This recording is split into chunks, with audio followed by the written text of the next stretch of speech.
Burimet minerare të shfrytzueshme që kanë ngelur janë drejt shterimit.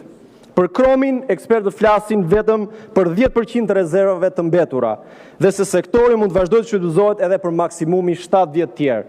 E njëjta situatë është edhe për bakrin. Në vetë raportin që e shoqëron projekt ligjin, ju pranoni se kontrolli i AKBN-s ndaj këtyre abuzimeve është minimal për shkak të mungesës së fondeve. Po si mund të justifikohet mungesa e fondeve nga shteti për mbikëqyrjen e pasurive kombëtare? Sa do shërbenin të gjithë shqiptarëve ato 50 milionët eurot, të cilët humbën në tunelin e errët të zonjës ministre, sigur të kishin shkuar për mirë menaxhimin e burimeve natyrore.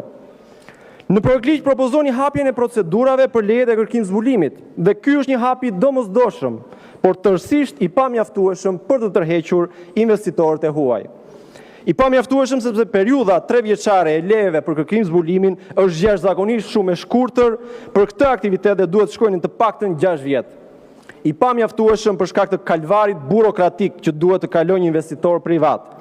Pasi ky shtet i jep lejen investitorit në një zonë të caktuar për të kërkuar për kërkim zbulim, një aktivitet që në rastin më të mirë suksesin e ka 10%, i njëjti shtet nuk i heq atë zonë nga fondi pyjor kullësor, i njëjti shtet nuk ndërhyn me norma e kriteret të qarta për të zgjidhur problemin e servitudit me pronarin e tokës, por i thot investitorit të shkojë dhe ta negociojë vetë.